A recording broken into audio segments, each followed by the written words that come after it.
बिस्मिल्लाहिर्रहमानिर्रहीम। नाज़रीन कराम, ये मेरी पहली वीडियो है जिसके बारे में मैं आपसे ये कहना चाहता हूँ कि इसे एक बार पूरा ज़रूर देखें। हो सकता है ये आपकी ज़िंदगी की सबसे कीमती वीडियो हो जाए। इस वीडियो में कुछ ऐसी राज की बातें आपसे शेयर करूँगा जिस पर अमल करके आप अपनी शख्सियत में ऐसी कशिश और जाज़बियत पैदा कर सकते हैं जो फ़ौरन दूसरों को आपका गुरविदा बना सकती हैं।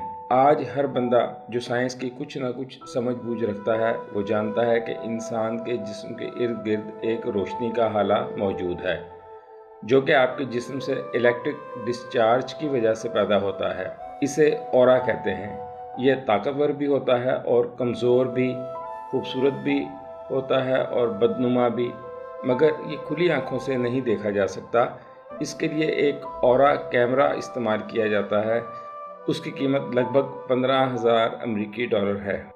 इस कैमरे की मदद से आप अपने इस रोशनी के हाले को देख सकते हैं और इसको देखकर आपकी शख्सियत का अंदाज़ा लगाया जा सकता है कि आपकी शख्सियत में नेगेटिविटी कितनी है और पॉजिटिविटी कितनी है। जिस तरह की आपकी शख्सियत होगी उसी तरह की आपके जिस्म से एनर्जी रिलीज़ होगी और ये कैमरा उस एनर्जी को मुख्तलिफ़ कलर्स के अंदर डिकोड करता है। अब मैं आपसे चंद एक सवाल करता हूँ, ज़रा गौर कीजिएगा। जब आप दुआ के दौरान दोनों हथेलियों को आसमान की तरफ खोल कर रखते हैं तो इस तरह क्यों करते हैं? इसलिए कि दुआ के जवाब में अल्लाह ताला की तरफ से जो तजल्लियात आप पर नाजिल होती हैं वो हाथों की हथेलियों के ज़रिए जल्द जिस्म में पहुँचती हैं और आपके जिस्म में एक ऐसा केमिकल रिएक्शन स्टार्ट हो जाता है जो सेरोटोनिन, जो कि खुशी का हार्मोन है यानी केमिकल है, वो आपके दिमाग में खारिज होता है और आप तमानियत और खुशी महसूस करते हैं। जब आपके हाथ पर किसी किस्म की चोट लगती है तो फ़ौरी रद्द-ए-अमल क्या होता है? यकीनन फ़ौरी रद्द-ए-अमल के तौर पर आप दूसरे हाथ से फ़ौरन इस चोट वाली जगह को मजबूती से पकड़ते हैं और बाज़ औक़ात आप फूंक भी मारते हैं अपनी चोट वाली जगह पर। इसकी एक बुनियादी वजह यह है कि आपके दिमाग में अल्लाह ताला ने ये बात पहले से डाल दी है कि इस तरह करने से आपको रिलीफ मिलेगा, पेन में कमी आएगी, क्योंकि आपके हाथों के गिर्द जो तवानाई का हाला यानी इलेक्ट्रिक डिस्चार्ज है, जैसे ही आप चोट वाली जगह को दूसरे हाथ से पकड़ते हैं तो आपके अंदर और जिस्म के बाहर तवानाई फ़ौरन चोट वाली जगह पर मुंतकिल होती है और इससे आपको सुकून और दर्द में कमी महसूस होती है। बर्र-ए-सग़ीर पाको हिंद में जब कोई छोटी उम्र का बच्चा या बच्ची अपने दादा दादी, नाना नानी या किसी भी बड़े शख्स के पास मुलाकात के लिए जाते हैं तो इनके सर पर हाथ रखते हैं। आखिर क्यों? इसलिए कि बुज़ुर्गों के दिल में आपके लिए मोहब्बत और शफ़क़त होती है। वो शफ़क़त और मोहब्बत अपने हाथ के ज़रिए आपके दिमाग में मुंतकिल करते हैं जिससे आपको सुकून और तमानियत का एहसास होता है।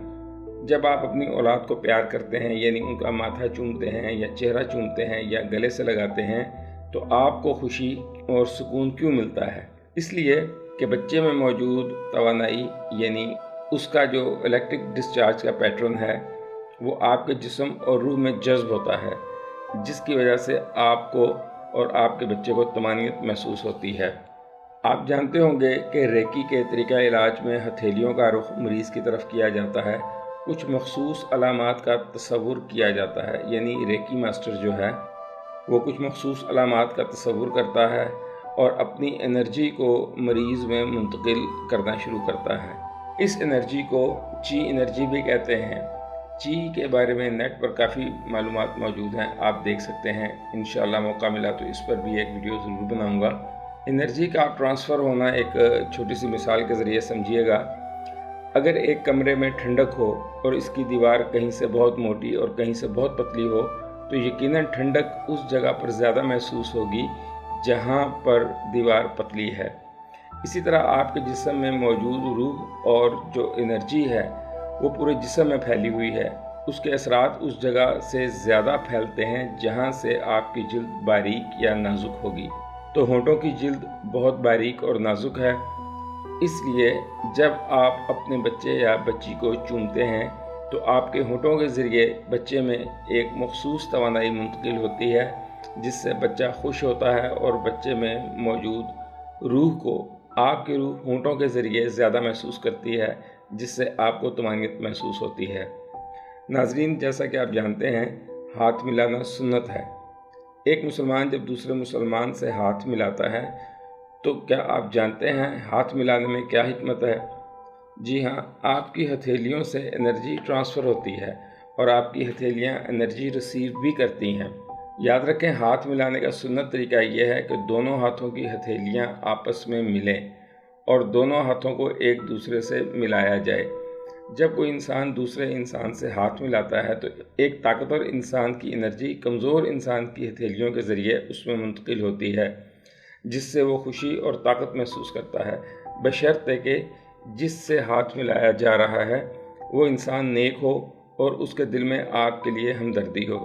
اسی طرح جب آپ کسی ایسے انسان سے ہاتھ ملاتے ہیں جس کی طبیعت میں برائی کوٹ کوٹ کر بھری ہو، وہ گناہ کو گناہ نہ سمجھے اور اس کی منتقل کی ہوئی منفی انرجی اگر آپ سے زیادہ ہے تو آپ کو متاثر کرے گی اور آپ کے اندر موجود نور کو، جو کہ ہر زندہ انسان میں مختلف مقداروں میں ہوتا ہے، کم کر دے گا، جس سے آپ کو نیکی پر عمل کرنا مشکل اور برائی پر عمل کرنا آسان ہو جائے گا۔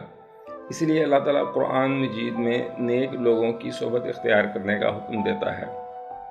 سورہ کہف کی آیت نمبر 28 میں اللہ تعالیٰ فرماتا ہے، بسم اللہ الرحمن الرحیم، وَاصْبِرْ نَفْسَكَ مَعَ الَّذِينَ يَدْعُونَ رَبَّهُمْ بِالْغَدَاوَةِ وَالْعَشِيِّ يُرِيدُونَ وَجْهَهُ وَلَا تَعْدُ عَيْنَكَ عَنْهُمْ، یعنی اپنی جانوں کو یعنی خود کو ان لوگوں کے ساتھ جوڑ کر رکھو جو صبح و شام اپنے رب کو پکارتے ہیں اور اس کی رضا چاہتے ہیں، اور اپنی آنکھوں کو ان لوگوں سے نہ ہٹانا، یعنی ان لوگوں کا باغور محبت کے ساتھ مشاہدہ کرتے رہو۔ نیک لوگوں کی صحبت اختیار کرنے کا اس سے بڑا حکم اور کیا ہو سکتا ہے؟ ایک اور چیز پر غور کیجئے کہ اللہ بھی وہی ہے، رسول اللہ صلی اللہ علیہ وسلم بھی وہی ہیں، نماز بھی وہی، قرآن بھی وہی، سورج، چاند، ستارے، سب کچھ وہی ہے۔ لیکن پھر کیا وجہ ہے کہ آپ اگر لاکھوں سال بھی بے ریا بغیر کسی دکھلاوے کے عبادت کریں، پھر بھی اس ایک صحابی کے مرتبے کے قریب نہیں پہنچ سکتے جس نے حالت ایمان میں صرف ایک بار رسول اللہ صلی اللہ علیہ وسلم کو دیکھا ہو۔ نہ ہی آپ کسی تابعی، یعنی وہ شخص جس نے حالت ایمان میں کسی صحابی کی زیارت کی ہو، کے برابر ہو سکتے ہیں۔ نہ ہی آپ کسی تبع تابعی، یعنی وہ شخص جس نے حالت ایمان میں کسی تابعی کو دیکھا ہو، کے برابر ہو سکتے ہیں۔ آخر کیوں؟ تو اس کا جواب بہت سادہ ہے، آپ کو اس جواب سے اختلاف کرنے کا پورا حق حاصل ہے۔ رسول اللہ صلی اللہ علیہ وسلم کی مجلس میں صحابہ کرام کیا کیا کرتے تھے؟ کیا وہ عربی کی گرامر سیکھتے تھے؟ یا وہ ریاضی کے اصول سیکھتے تھے؟ کیا وہ کیمسٹری یا فزکس پڑھتے تھے؟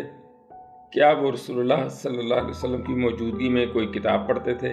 جی نہیں، وہ صرف اور صرف محبت سے رسول اللہ صلی اللہ علیہ وسلم کا چہرہ اقدس دیکھتے تھے اور آپ صلی اللہ علیہ وسلم کی باتیں پوری توجہ سے سنتے تھے۔ جب ملاقات کرتے تو ہاتھوں کو چوما کرتے، یعنی ہاتھوں پر بوسہ دیا کرتے، جس کی وجہ سے وہ نور جو اللہ رب العزت کی طرف سے رسول اللہ صلی اللہ علیہ وسلم کے سینہ اقدس میں بھرا گیا، وہ صحابہ کی طرف منتقل ہوتا تھا، اور نتیجہ یہ کہ صحابہ کرام نے حکمت کے ایسے ایسے چشمے جاری کیے کہ ان کے کردار، فیصلوں اور کامیابیوں پر آج بھی دنیا حیران ہے۔ یہ سب کمال اس نور کا تھا جو آپ صلی اللہ علیہ وسلم کی صحبت میں بیٹھ کر صحابہ کرام حاصل کیا کرتے تھے۔ یاد رکھیں، یہ کشش اور جذب کا تعلق اسی نور سے ہے جو رسول اللہ صلی اللہ علیہ وسلم سے ہوتا ہوا آج کے نیک لوگوں کے سینے میں ہے، اور ان سے یہ نور اسی صورت میں حاصل ہو سکتا ہے کہ اگر آپ ان کی قربت اور مجلس کو اختیار کریں، یعنی اکثر ان سے ملاقات کیا کریں اور ان کے قریب بیٹھا کریں۔ کوشش کریں کہ کم از کم 2-3 فٹ 4 فٹ کے اندر آپ ان کے قریب ضرور ہوا کریں، اس لیے کہ جسم کے ارد گرد جو اورا ہے اس کا سائز آپ کی فزیکل باڈی سے تقریباً 18 انچ سے لے کر اور 4 فٹ تک پھیلا ہوا ہوتا ہے۔ اگر آپ اس دائرے کے اندر آئیں گے تو اس اللہ کے نیک بندے کی جو کیفیت ہے، جو روحانیت ہے، وہ آپ کے اندر بھی جذب ہوگی، جس سے آپ کے اورا میں مزید اٹریکشن اور خوبصورتی پیدا ہوگی۔ آپ نیک لوگوں سے زیادہ مصافحہ کیا کریں اور ان کی صحبت اختیار کریں۔ उन नेक लोगों के चेहरे को गौर और मोहब्बत से देखें। जब भी किसी दूसरे शख्स से हाथ मिलाएं तो अपने दिल में उस शख्स के लिए नेक ख्वाहिशात रखें, ताकि आप में मौजूद नूर, चाहे वो किसी भी मिकदार में हो, दूसरे शख्स को पहुँचे और इसके दिल में आपके लिए मोहब्बत और खिदमत का जज्बा पैदा हो। कभी भी छोटी नेकी इसलिए ना छोड़ें कि आप बड़ी नेकी नहीं कर रहे या फ़लाँ काम नहीं कर रहे तो इस छोटी सी नेकी का क्या फ़ायदा है। याद रखें, ये छोटी छोटी नेकियां जब आपसे अदा होंगी तो आपके दिल में नूर पैदा होगा और थोड़ा थोड़ा नूर ज़्यादा नूर में बदल जाएगा, और ज़्यादा नूर ही आपको बड़ी नेकियों की तरफ माइल करेगा इंशाअल्लाह। इसलिए कभी भी नेकी को दूसरी नेकी से मशरूत ना करें। अगर आप नमाज के पाबंद नहीं तो चलते फिरते कसरत से ला इलाहा इल्लल्लाह पढ़ना शुरू कर दें। आप यकीन करें कि चंद दिन की कसरत से आपको ऐसा नूर हासिल होगा कि वो नूर आपको ख़ुद खींच कर नमाज की तरफ ले जाएगा। शैतान जितना भी आप पर ज़ोर लगाए उसका असर इंशाअल्लाह ताला आप पर नहीं होगा, बल्कि आपको कसरत से नमाज की फ़िक्र होगी, इसलिए कि वो नूर आपको बेचैन कर रहा है नमाज की तरफ जाने के लिए। और अगर आप इस नूर को हासिल नहीं करते, सिर्फ ये सोच के ज़िक्र छोड़ते हैं कि चूँकि मैं नमाज का पाबंद नहीं हूँ तो मेरे ज़िक्र का क्या फ़ायदा, नहीं फ़ायदा होगा। अल्लाह आपकी छोटी सी छोटी बुराई का भी हिसाब रखता है और छोटी सी छोटी नेकी का भी हिसाब रखता है। ना तो आपकी छोटी सी छोटी नेकी ज़ाया होगी और ना ही कोई भी छोटे से छोटा गुनाह फरिश्तों के लिखने से महफूज रहेगा। ये अल्लाह ताला का करम है कि जब हम कुछ ऐसी नेकियां करते हैं कि जिनकी वजह से हमारे छोटे छोटे गुनाह दिन में ख़त्म होते रहते हैं।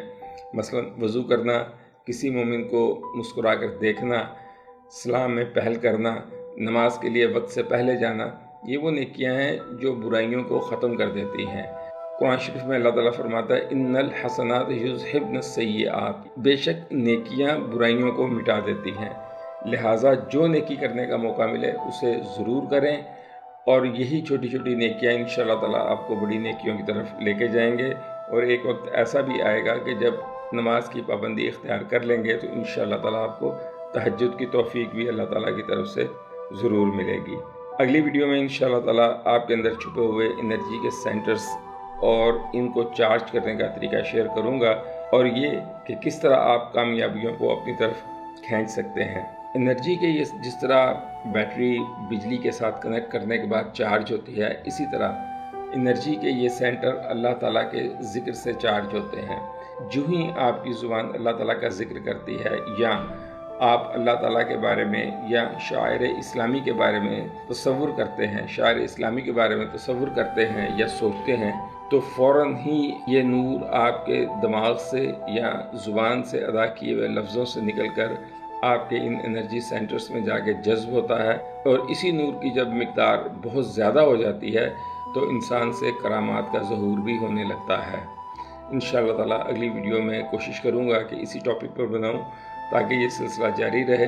और अगर खुदा न ख्वास्ता आप नमाज के पाबंद नहीं तो अल्लाह ताला आपको इस वीडियो के ज़रिए नमाज का पाबंद बनाए। इसमें जो चीज़ें बताई गई हैं उनको ज़रा गौर से महसूस करें और देखें कि किस तरह आप अपनी ज़िंदगी में बेहतरियाँ पैदा कर सकते हैं। मुलाकात करते हैं अगली वीडियो में इंशाअल्लाह ताला। अल्लाह हाफ़िज़।